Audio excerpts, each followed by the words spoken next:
All right, so here's Marina and Mitch. Okay.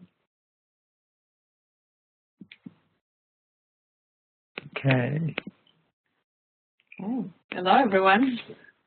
Good. We're not quite as fluent with the technology as Amanda is, so hopefully we can get everything started well here. I think. Just checking the microphone. I think our microphone is on. Yes, it looks like it's unmuted. So hopefully everybody can hear us. If you can't hear us, again, as Amanda said, if there are any problems, like if you can't hear us or you have some technical difficulties, please use the chat window. Amanda will be looking at the notes. As we were talking, we might try to look at it, but it's hard to multitask and look at all your notes. But luckily, Amanda will be paying close attention there. Will be alerting us if there's any issues that arise.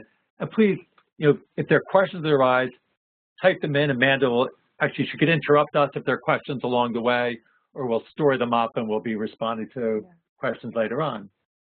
So we're very excited. It's almost a month that we launched, and this is a project. Actually, even more than a month now. Time really goes. Yeah, and we've been working on this for almost 4 years, if not more. So it's really exciting to see a dream come true. A lot of work.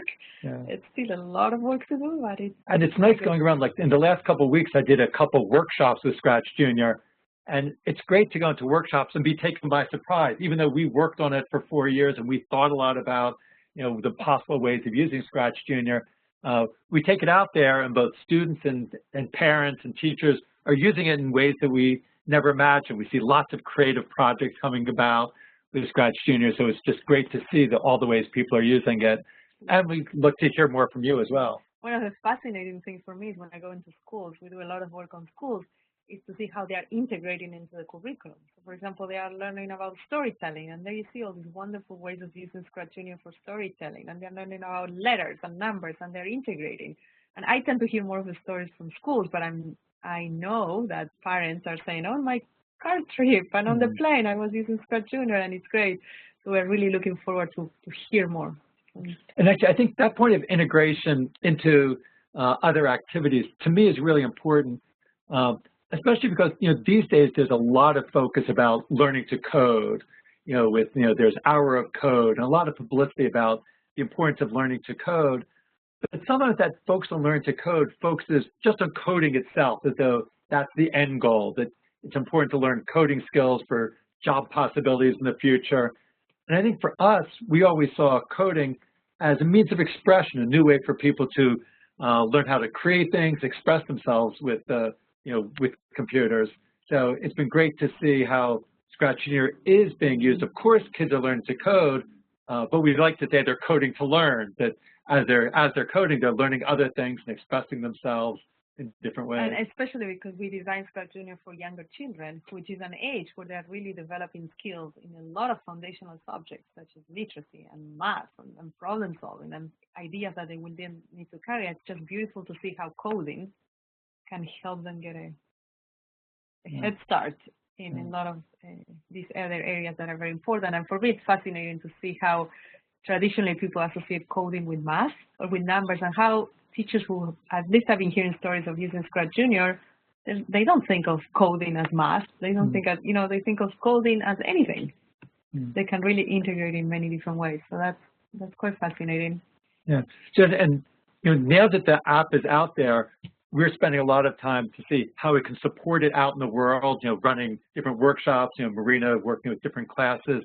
I know in Marina's group, you've been doing a lot of developing more materials to support, those, in curriculum areas and assessment. Yeah, I know that's don't tell them yet. We're gonna, so later in the webinar, we'll be showing you that we are working heavily on the website. We're putting activities there. So for example, if you're a parent or you're a teacher and you only have 45 minutes to work with ScratchJr, what can you do that's interesting? So those will be activities. But then if you're a teacher or a parent and you really have a project that would take 20 hours or 30 hours, something over time, then we have curriculum activities. And we're also working with on a book that will be out sometime soon. And so the website will be growing tremendously. So we really encourage you to keep checking on it. And we'll take a look at that later in this hour. And also we continue to think, once it's out there, we love to see, it's great to see what people are doing with ScratchJr, but it also gives us ideas about how we could continue to extend ScratchJr and add new features. So as we see people use it, it gives us new ideas. So we're not focusing on that, too much right now, but there are some things we're already starting to think of how we can expand it, and we'll talk about that during the hour. Yeah, so we're keeping a list of our wish list, and we're adding things, and some ideas will be short. And we look forward to hearing from you. So it would be great for you to share as we get to the Q&A area some of your suggestions. In addition to questions, suggestions you have, we're always interested in hearing those.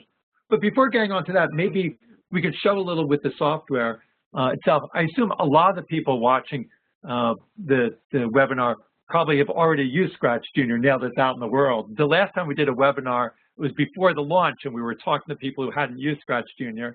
We assume many of you have used ScratchJr. But just to make sure, we'll show a little bit with the app. And I think maybe one way to do it is, since one way we've been using the app as we've been introducing it both to children and to educators, maybe we can talk about and show some of the ways that we've been introducing it to people. So let's get the ScratchJr screen up here. Hopefully we can get this working. Application. Yeah. So one of the ways that I think both Mitch and I, when we start, is we start directly with projects. Some are small projects, some are little projects. So should we start with the new project? Let's start with the project. We don't start by teaching commands. We start by teaching how to do fun things that are interesting.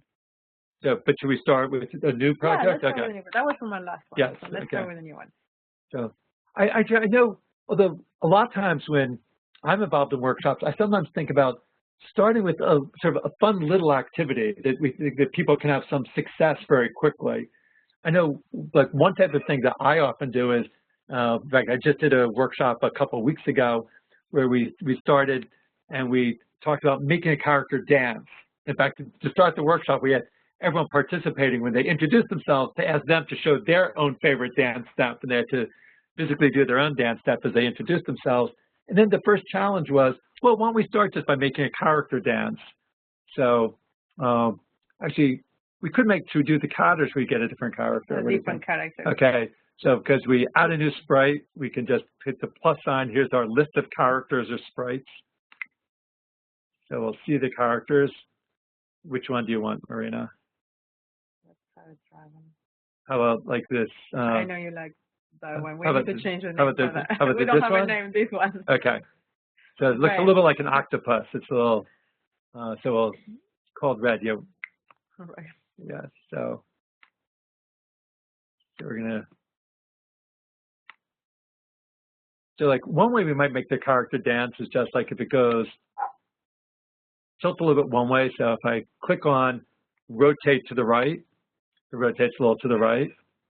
Let's just pull out and test. This will rotate a little to the left. And actually, maybe if we want to go one way, then go a little further the other way. Let's make it go 2 the other way.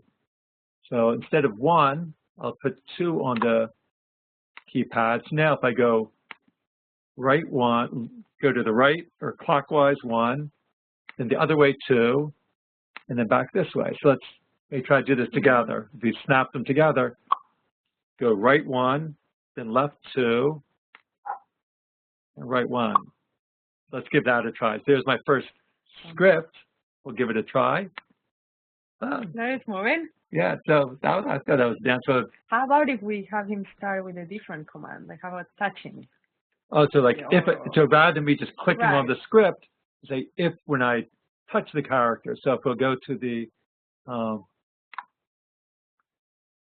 we'll make the. So now we say when the character is touched, it should do its dance. Oh yeah, but you know what? No, that's not what you meant. Oh, sorry. No, I changed my mind. Why don't you take this out and put the green flag, because it's easier, right? Green flag. Okay. Green, because that's how you start.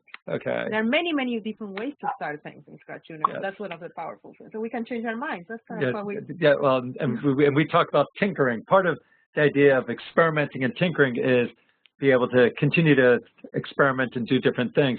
In fact, as in the design process for ScratchJr, we did talk a lot about, we sometimes talk about designing for tinkering, because a lot of traditional programming languages or, for coding, they make you do things in a very sort of organized way, and then you compile it and run it. And we want it to be more like just a desktop. Like, I know if you go into my office, my desktop has papers everywhere, but I sort of know where things are. And we want this desktop here to be somewhat the same. We could have blocks all over the place, but you could keep trying different things and experimenting in different ways. So, and I think in addition to that, the idea that it's very easy to try different things. Yeah. Yes. So to encourage trying making mistakes, fixing the mistakes, or even changing your mind, like in this case, I want the green flag. So now we'll click the green flag, and there's our little dance. But actually, that was a pretty short dance. I think I'd like the dance to be a little bit longer. So maybe if we make it dance, do that a few times. Okay. So now if we go to the orange category of blocks, which one's called the control blocks, here's the repeat. And we can see there's a space here for the things to be repeated. So maybe I'll take these blocks, the little dance move, I'll put them inside, and I'll drag all of this over back to the green flag. So now it says to do the dance 4 times. Okay. So should we give it a try? Well, let's give it a try. All right, I want to see it big. Okay, so let's see it big because okay. Like big things. You know? So up here is to see it full screen. So we'll go to full screen, and then we'll click the click the green flag. There it is. And 4 times. That's great. Actually, I didn't count them. I'm actually going to count them. So count it. So 1, 2, 3, 4. Okay. So, and then we click here to get back to the code. And actually, this is an important, we always still like to show the big projects, but when showing the big projects, they hide the code. And in our approach, when we teach workshops, really what's more important is really to see the code. So we ask children always to go back to the small screen so they can walk us through the code step by step. And sometimes by walking us through the code, they realize that, well, it's not exactly doing what they wanted, and maybe some others can have suggestions of why. But the idea that the code is as important as the character dancing. Also, it was important to us as we were designing this to be able to see the code and the project running at the same time. I know I've seen some other apps where you create the code and then you go somewhere else and you see the characters run, and you see the project run. But for me, it's really important to be able to sort of look at the code, then look at the project, look at the code, actually, and back and forth. If you do it again, you can see how the blocks light up as it moves. So let's watch the blocks this time. There they go. This is actually very interesting because in early childhood, what's happening here is you're helping children follow a sequence. And sequencing is a very, very important skill in early childhood education. So remember, Mitch, we spend a lot of time thinking about how do we help children not lose track of the sequence? Actually, maybe after our character, well, actually, I think the next thing is sort of seems sort of plain just on that white background. So I'd like to put a background. It's a dance. I think we're missing a story. Yes, yeah. We're missing a partner and a background. Yeah. Yeah. So I said that to jump back. That is sometimes when we do workshops, we often will start just with a little activity like make a character dance. It's an easy thing to get started. But then you're right, to make a story, you need characters, you need a scene. So let's add the scene. So if we choose a scene, I'll click up here, the top where we choose a scene. And where do we want the dancing to take place? Where's the story taking place? Our stage. Oh, here, look at this. Okay. Okay, so I'll go to the stage. The theater. Ah, nice. On the spotlight. And I'll move it right in the spotlight. Yes, and we have the cat is gonna. Okay, so now maybe after the red character dances, maybe it should then walk over to the cat. That's a male. Do the dance. And so let's go to the move blocks.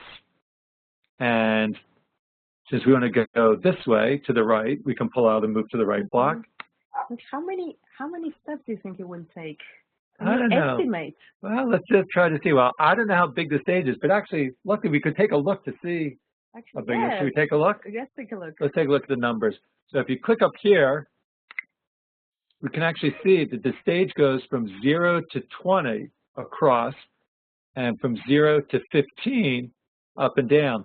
This is another decision we made. I know ScratchJr was inspired by the Scratch software we'd worked with. But in the Scratch software, the stage goes from like -240 to +240 from left to right, and -180 to +180. And that's useful for Scratch, but we knew that in working with children like ages 5 and up, we better have small positive integers. The other thing that the big change with Scratch, in Scratch you have the Y and X coordinates, and there's no way that young children would understand. However, we want to introduce them to this concept. So if you can see there, the numbers are highlighted. So yes, you can actually predict and count how many. So I could actually count over. So, okay, 1, 2, 3. So maybe 3, we'll get them right next to it. Okay. We don't want to be right on top. Right. So why don't we say we're going to go over, I'm going to choose 3. So let's test it. So I'll click on this. Perfect. Yes. And it went up to 10. So it started at 7, went up to 10. So 7 plus 3 is 10. There, we learn something new all the time. Okay. Actually, just a little insight. The words that we are using for this, such as estimation and predictions, are words that when we teach young children, those are words we try to introduce all the time. Do you have an hypothesis? What do you think will happen? And this is just one more way in which we can think of integrating ScratchJr. So teaching coding should not take time away from other activities that happen in the early childhood classroom. They can really be integrating, and they can add, and they can support from growing vocabulary to actually math activities such as addition. So I'm going to turn off the grids, but I think for my story, I'd rather not see the grid. Is that okay? You already know how to count. I can even do 2 digits. So, but now actually one new feature in ScratchJr, actually we didn't even have this in Scratch. If we want to start back where it was before, actually is this going to work? Oh, no, maybe it's not good. I'm going to pull this back here. Let's try it. I'm going to make it, put all of this together. I'm going to make it do the dance and then go over 3. So let's try that with the green flag. So it should do the dance. Is to do the dance 4 times, and then move 3 to see to get close to get that. So let's try that. The dance, and then move over. Does that look pretty good? I think so, but you want to do.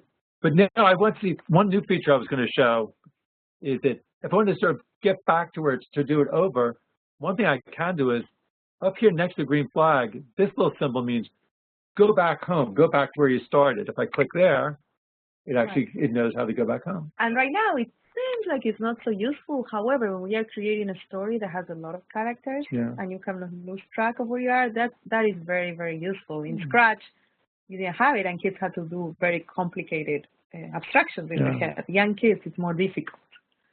So maybe when the red character gets over to the cat, maybe you should say something to the cat. Of course, we should say something to the cat. So let's go. The purple blocks is where we have some commands for talking.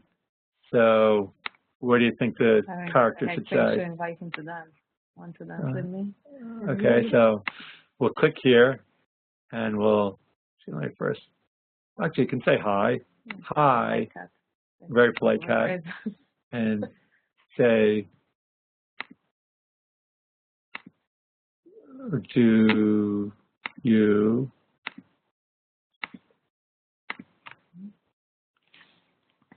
and I'm now just typing on the keyboard rather than doing it on the screen. Oops. Oh.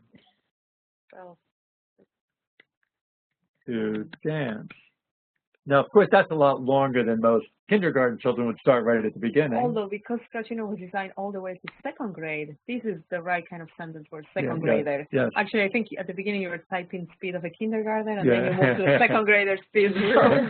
I'm making a lot of progress. Actually, I always like just to test each block by itself before putting them together. That always seems like a good, careful way of doing it. So I'm just going to click on this to see what it looks like. And there it says, hi, do you want to dance? I think we're ready to. And should we now put it here? Together, yeah. Put it together, and why don't we go full screen again? Okay. Now we'll click the green flag. The dance, and go over. Hi, do you want to dance? So I think that the cat became so happy that they was invited to but grew, became big, like full like happiness. Okay, so we need to we cannot make it grow here because right now here we're programming red, the character red, and this is a common mistake that we see kids making. You are programming the specific character. So now, if we want to program the cat, we want to give behaviors to the cat, we need to go back to the cat. So that's over here. We go back to our list of characters. So if I just click on the cat, then actually we see the cat down here in the scripting area. So we can see this is where we can start programming the cat. So first, if you suggested just making the cat grow, so we just very happy. So let's see so this is grow 2. So if I click this once, was that enough, or do you want it to go more? A little bit more. We got another 2. Wow. That's very big now. So, Mitch, I have a question. When will it grow? So we want to grow after the red character asks it to dance. Right. So who do you program? Do you program the red character or do you program the cat? Well, one thing we could just, first of all, I'm going to get this cat back to its normal size. So I'm going to go make it shrink 4, so it's back to its normal size. And then actually we want it to grow 4. So I just want to get my blocks ready. Now, of course, we could first click and make the red character go, and then I could click on this to make the cat go. So we could just do it manually. Do you have something else? Okay. But why don't we start, like one way to do it is we could just have the cat wait there while the red character is dancing and moving over and saying things. And then after it waits, it could then grow. Okay. So why don't we give that a try? So actually in the orange here, here's a wait block. It says to wait. It says wait 10. And let's just see how long it's. I'm just to test this out. This is what we do. So if we wait 10 and then grow. So if I just click this, let's see how long it takes. Not very long. In fact, I think it was a second.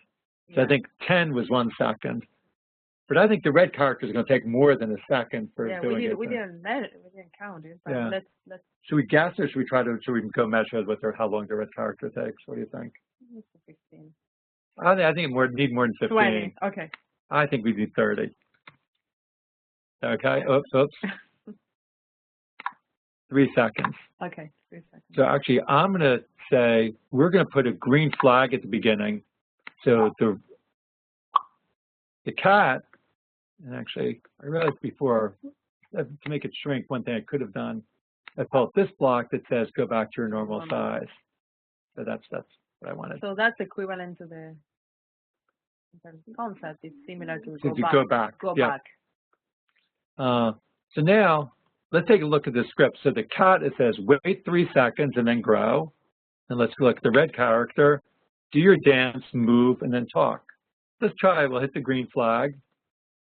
And let's see what happens. Does this dance? Goes over. Perfect timing. Well, I thought, okay, maybe we could wait a little bit longer. A little bit longer. So, Mitch, just a clarifying question. The green flag, although it's used in both programs, it's really one green flag. Yeah, right? so it's that's one of the questions that kids sometimes ask. Yeah, so basically, each of them they're both looking for the green flag. So the red character is looking for the green flag, and the cat's looking for the green flag. And so I'm going to make it wait a little longer because I think it should wait for 40. That would be 4. And let's try it. Or do you want the cat to? So after it grows, maybe it should jump. So it's going to do a little dance. I really like the jump command. Is my favorite command. So that's my favorite command. I know it's your favorite. We've done enough demos together. You know that I love using the jump command. I know. Okay. It has to happen. So after it grows, it's going to jump. So should we try that? In fact, I'm even going to do what we're going to say. I want you to say, "Yoo-hoo! I'm happy." Okay.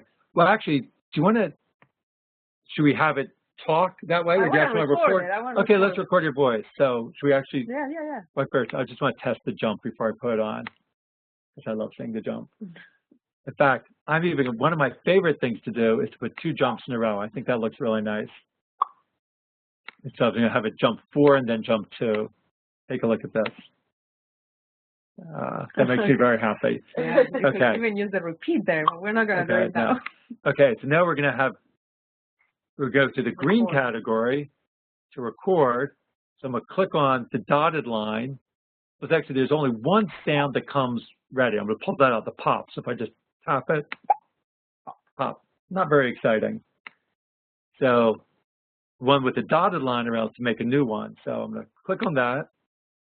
And so I'll click to get started, and then you can make the sound. Yoo-hoo! So I'm going to test it. Yoo-hoo! That sounds good. Sounds good. Yeah, very cat-like. Okay. So I'm going to pull it out. First, I'm going to just test it. Yoo-hoo! That sounds good. So I'm going to say put it after the jump, and then let's go full stage and watch the whole play. Okay, ready? And there's actually one thing I didn't mention. When you hit the green flag, they actually go back to their starting positions automatically when you hit the green flag. So it goes back, dances, comes across, want to dance, gets big, does the jump. Oh. That's great. Maybe there's something that's more sophisticated than not wait. And it's something that's very, very popular. But once you understand how it's used, maybe we should show them the flags. Okay, yeah, so this is a more advanced concept. But actually, it's a big and important concept. It's about communication, because like right now, the 2 characters really aren't communicating. They're each doing their own thing. They're like kids doing parallel play. Right. They're doing their own thing, and it happened that one was waiting, but they're not really talking to each other. They're not really, broadcasting information. Yeah. In Scratch, we call it broadcast. Here we use the old method of flags. So now with the red character, it's going to do its dance. It'll go over to the cat. It'll say, "Do you want to dance?" But then it needs to send a signal to the cat to say, "Hey, it's your turn." So that's what we can do if we, if we make the different an envelope. Yeah.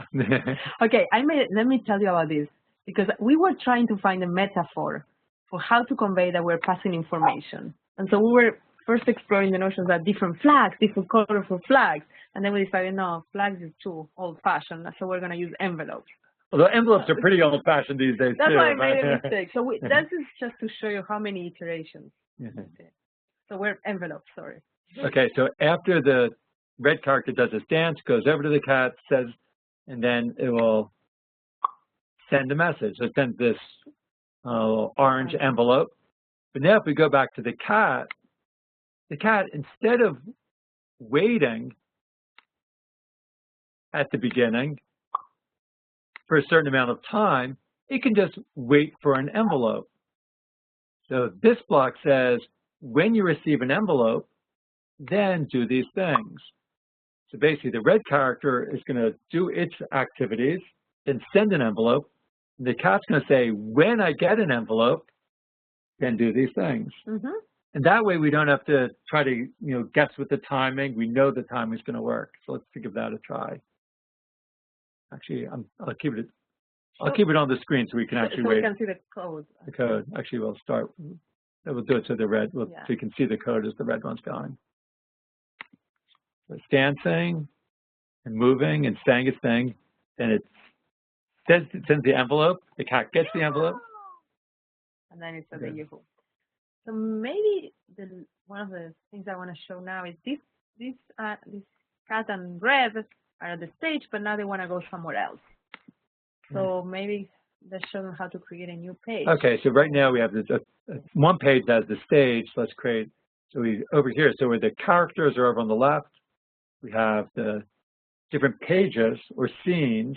Because we officially call them pages, but I sometimes think of them as scenes in a play also. Or pages in a book. Right, so pages in a book or scenes in a play. One of the activities that we've seen children and teachers do is they actually they print out the pages and they take it home if they create a book. Okay, so we're going to do plus to add a new page. And then probably the first thing I want to do on the page is I want to have a different background so we can set a different scene. So we go back up here to create a background. So they were just on the stage. So where do you think they want to go after the stage? Okay, so we'll make it nighttime. Nighttime.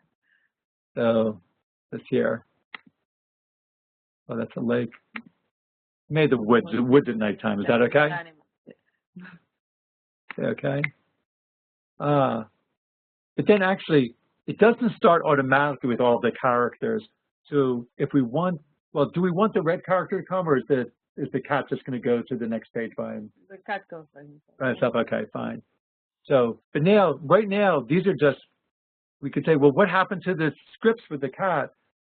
But on every page, the cat has a new set of scripts telling the cat what it should do on that page. So if we want to go back to see what the cat did on page 1, we can click on page 1, and there's what the cat did on page. And actually, if you click on the red, there's a way to. So here's an end block, and this says go to page 2. So why don't we just put this here? So after the cat jumps, and you tell Yahoo, it'll then go to page 2. So let's just give that a try. The red character dances, goes over. Do you want to dance? The cat gets bigger, jumps, Yahoo! And there's the page 2. And then actually, we could just to finish up, we could say we could start out once it's here. Maybe the cat says, "Hey, it got dark." So we could say,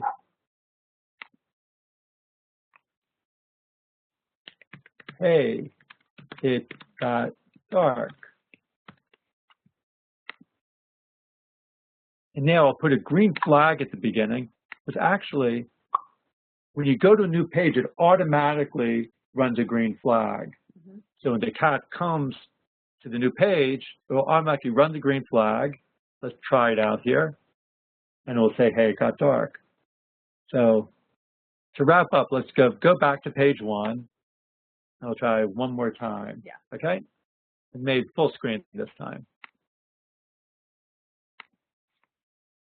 The red character dances. You want to dance? Cat's very excited. It jumps. And suddenly it's in the dark.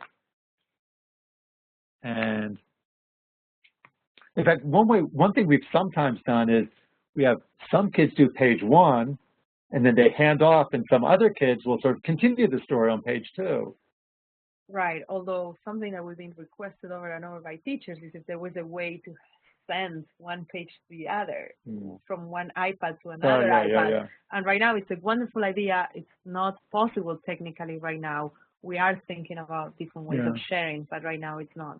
Well, and actually, maybe now's the time we could talk a little about some of the other things we're thinking about, because we have been getting some requests. Like that's one request. I know also just look at the pages. I know you've been talking about a request about the pages. You can mention that. Right. So we've seen a lot of teachers using ScratchJr to continue their own stories that they're reading at school. So, for example, the Hungry Caterpillar, or you know, stories that have to do with days of the week. And days of the week are 7, right?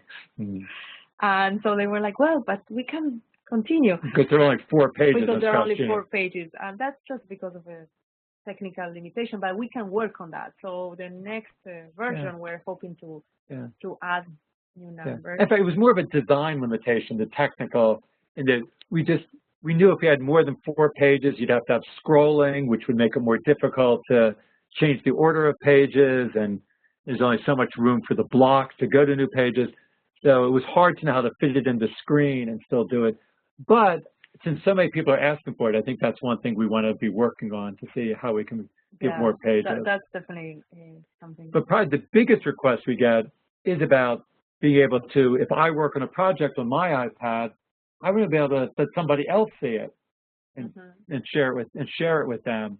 And we thought about this while we were developing ScratchJr. We didn't just forget about that. We knew it would be a good idea. But that was something else. We had a hard time coming up with a good design to make it really easy to share projects. I remember we had a choice. We could postpone the launch of ScratchJr until we figure out the sharing, or launch now and figure out the sharing, and we decided to do that. But we're right now, as we speak, we're very actively thinking about sharing. So we just had a long meeting yesterday where we talked about this. Sharing.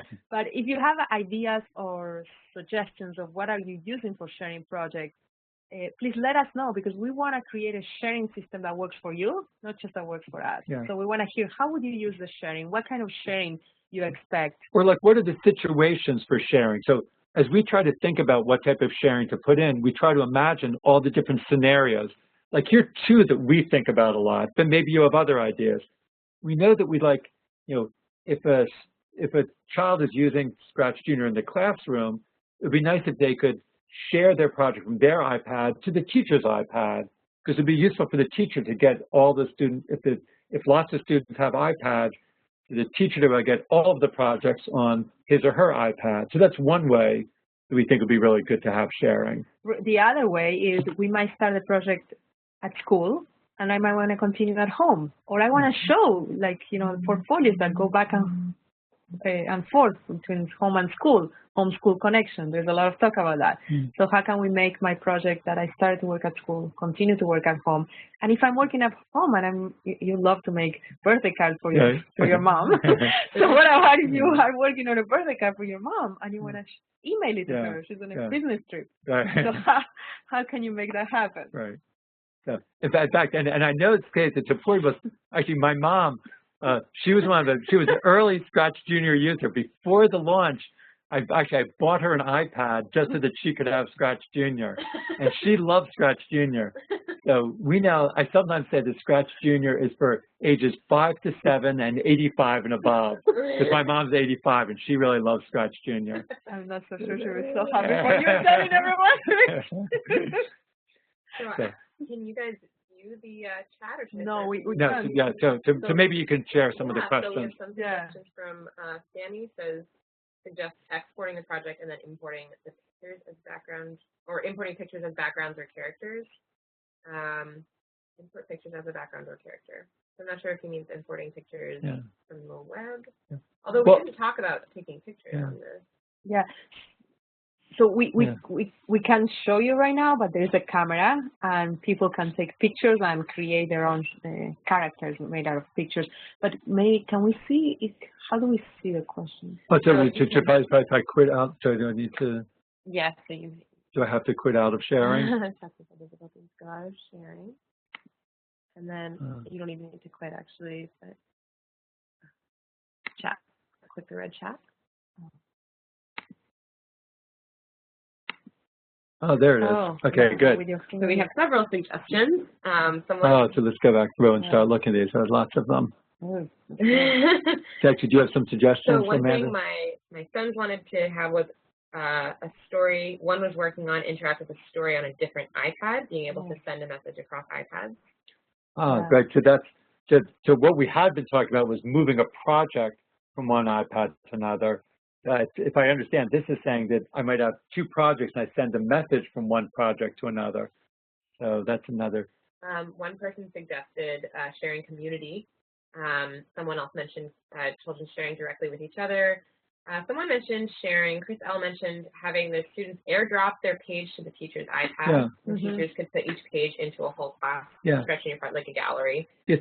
So airdrop is a way that you could do it. So I do think if you're in the same place, I think there is some good solutions if you're in the same place to be able to airdrop a project. Right. I think it's a bigger problem if you're not in the same place. And Sammy clarified his point about pictures.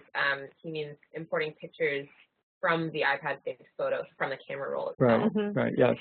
Right. I see here that someone had a question about a sharing community. Pedro, I think. Yeah, but we talked about that. We actually spent a lot of time early on talking about a sharing community. And because, of course, it came up because in Scratch, of course, there's a really big sharing community in Scratch, and it's an important part of Scratch. Kids get a lot from sharing and building on each other's projects. But and we did discuss this a lot, but what does a sharing community for 5 to 7 year olds looks like? These 5 to 7 year olds, most of them don't know how to write.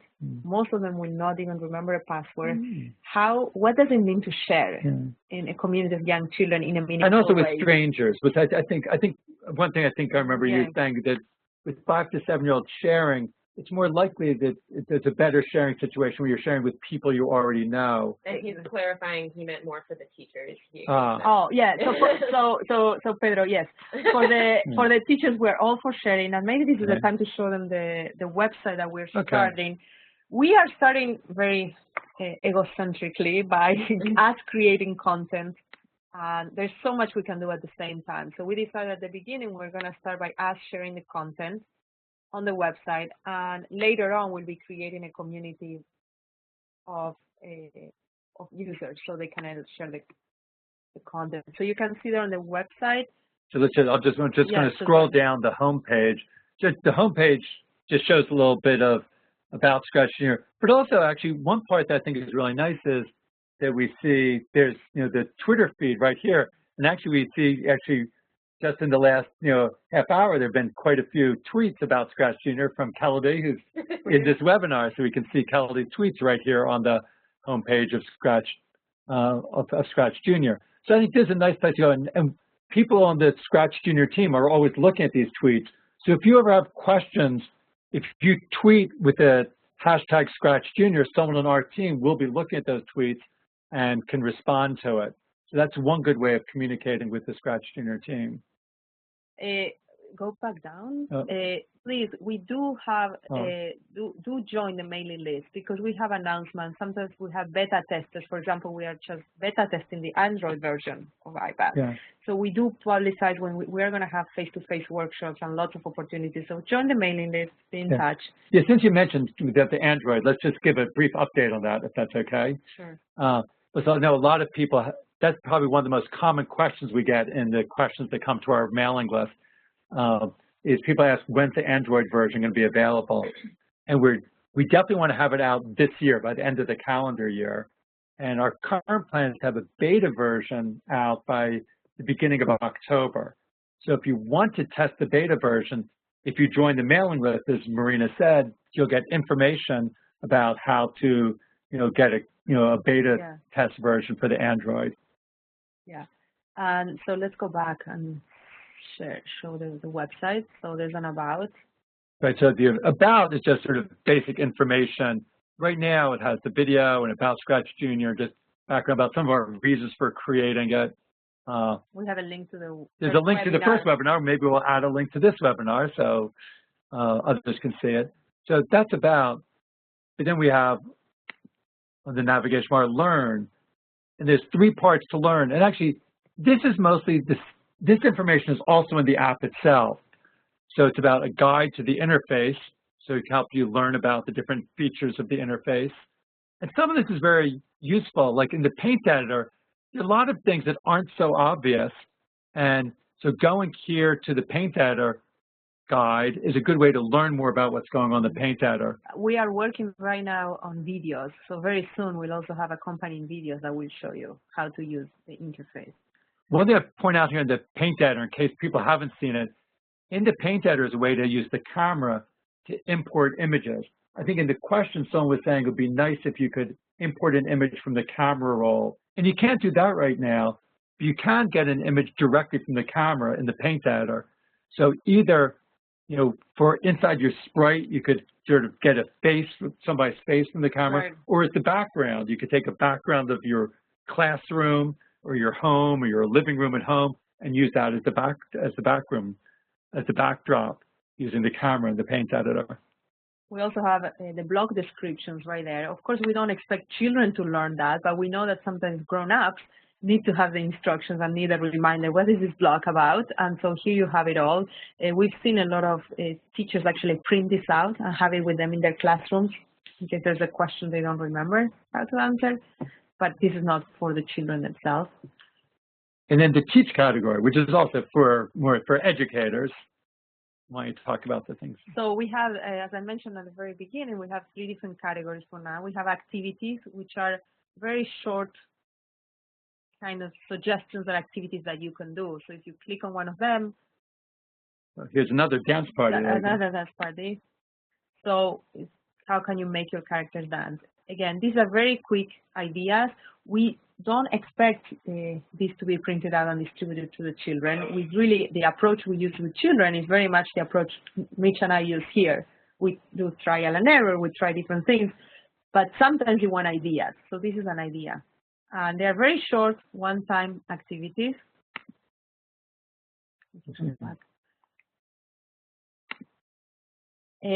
Besides activities, we have curricula, which is more long-term. We have one of our favorite ones that we've been working in public school for the last year is the animated genres. So we're focusing on a 20-hour curriculum that could be implemented in a classroom where children can make an interactive collage or interactive ScratchJr story, or they can make a ScratchJr game. So these are different kinds of animated genres. And our lessons are designed by introducing blocks. So each lesson introduces a set of blocks, a new programming blocks. There's a timeline. There is adaptations for kindergarten and first and second grade. And it's pretty much it tells you exactly how to do this activity. If you go back, at the end of everyone, there is more of an open-ended project. And the idea there is that really children should apply all the blocks they learn, but create into any context that they want. And for us, this is really important in ScratchJr. We want children's creativity. We want them to make something that's personally meaningful, that they care about, that they're going to spend hours or a long time working on it. Actually, I always like, one of my graduate students said, we really want children to do open-ended projects, but sometimes it's good to be closed-started to be open-ended. So you need the more supported structure in the beginning, then it opens up to an open-ended project. We have a few comments. You guys can Sure. Yes. Joe asks if we have any suggestions for introducing CS concepts through ScratchJr. For example, using terminology, loops, functions, instances, perhaps too much for this age group, but do you think it's important to proactively try in coding concepts? Well, I think the concepts are important, like that idea of, going through a loop is an important thing, of doing things repeatedly over and over. The idea of an event, that when this happens, then you do this. I think different people have different views about whether the vocabulary is important or not. I do think that the concepts are really important. The idea of when you sort of trigger this event, you have a trigger and something will happen. Especially when there's vocabulary that the children can, children learn better when it's things that they are around them, when they're surrounding them. So for example, the issue of events is very tightly with cause and effect, which is something that at this age group they're using, they're starting. Yeah.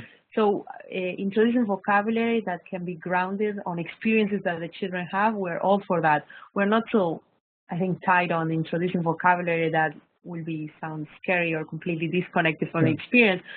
They can understand the concepts. Yeah, but I think that's a great example where introducing the ideas of cause and effect, which are so important and appropriate for learning at this age, and that's more important than the computer science concepts, the computer science vocabulary. There's something else. When we think about computer science, and I think I'm talking for both of us, Mitch, we're thinking about also skills of computer science, not necessarily the concept. So the notion of debugging, I think that's a key concept, and we do use the word debugging.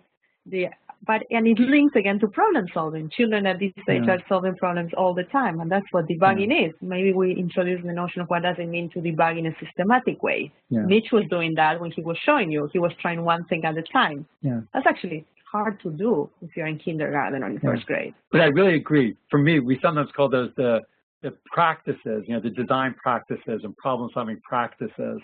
And I think those are so important. And you mentioned something like debugging, like testing and debugging, or just even sort of experimenting and trying again, sort of doing things by trial and error. Try this, see what happens, and then adjust it.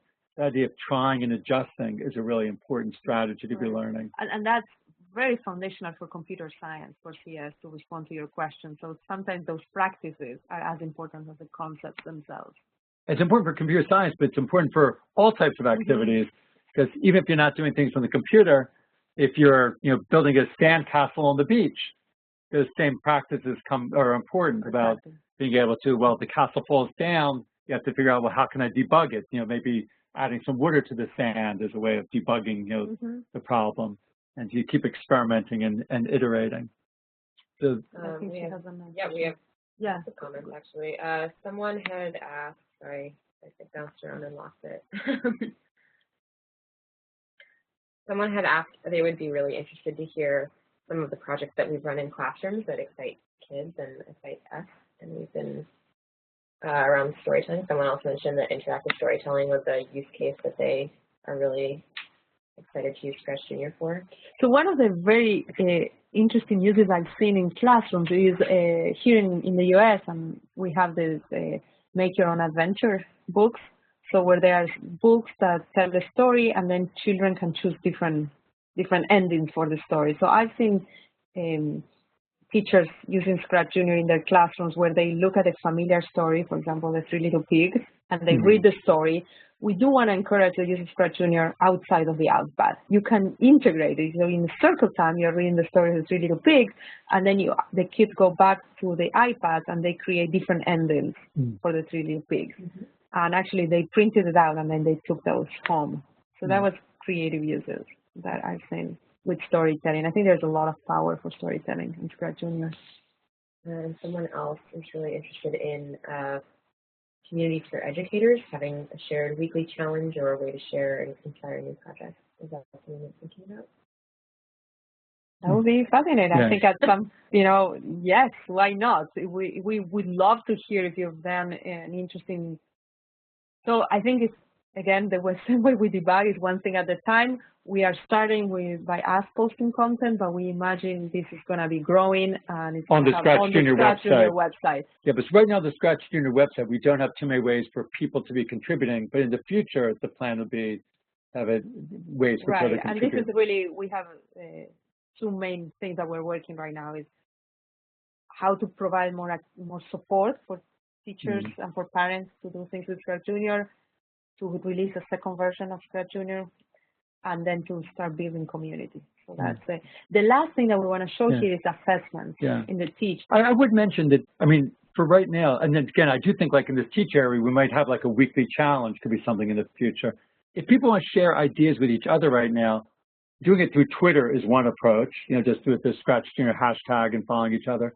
People could do things also on the Scratch Ed website, which is set up mostly for Scratch, but that's another place that people, could go and share some ideas. So assessment is the last piece. So every time we think about curriculum, we're also thinking of ways to assess if learning happened or not. And so these are some ideas where they could be printouts so teachers can have a way to assess individual children's knowledge. Sometimes when you work on a fantastic project, it's very hard to know what the child really understood, what they got, what transfers. And so this is just one way. We tell them stories and they have to put together little programs. There will be a lot more coming up.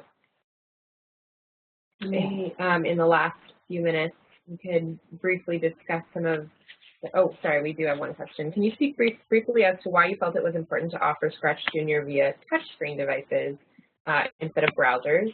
Touchscreens is great for this age, but I find kids as young as 3 or 4 can be adept with a mouse.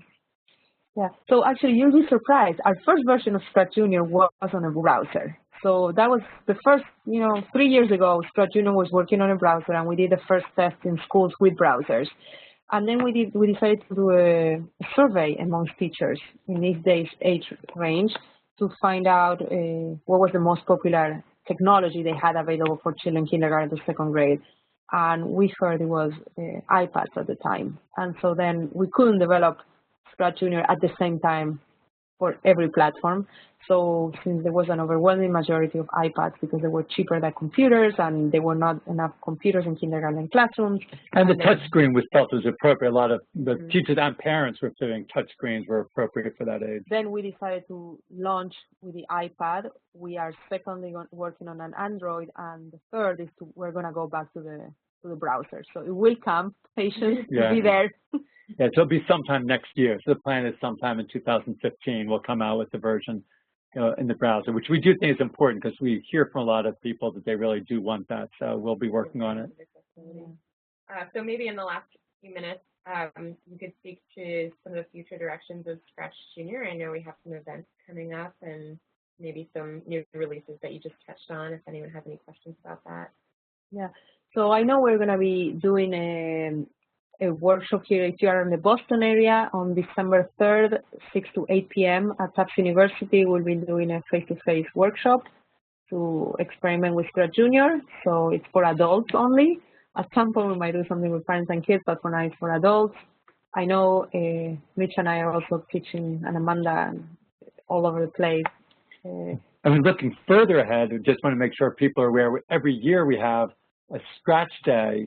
It's in May. I forget the exact date for next year. I think it's May 9th or something. But you could look online and find out. So that's a date where we encourage people all over the world to run workshops related to Scratch.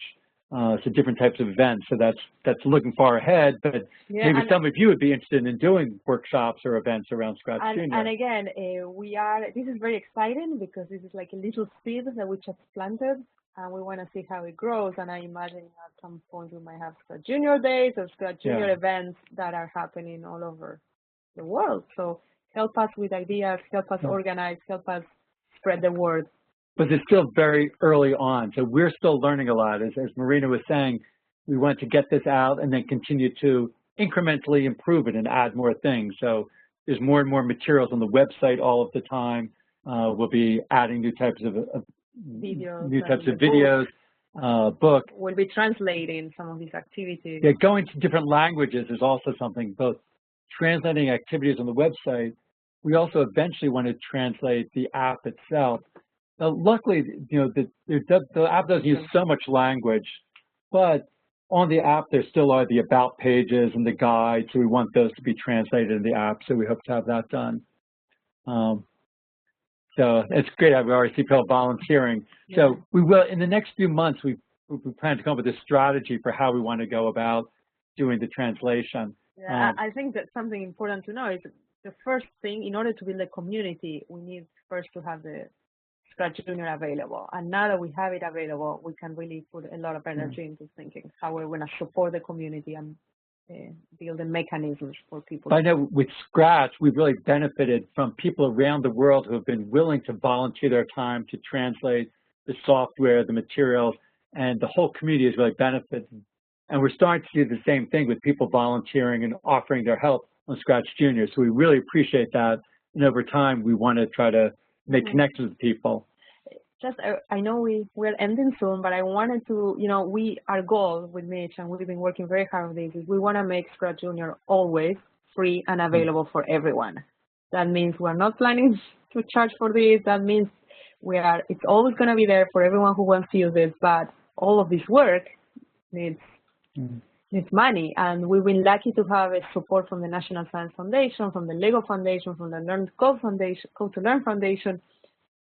But we always need more. So if you feel like if you've been enjoying ScratchJr and you'd like to help contribute to the continuing innovation, there is a donate page on the website that you could go to. Yeah, and nothing is too little.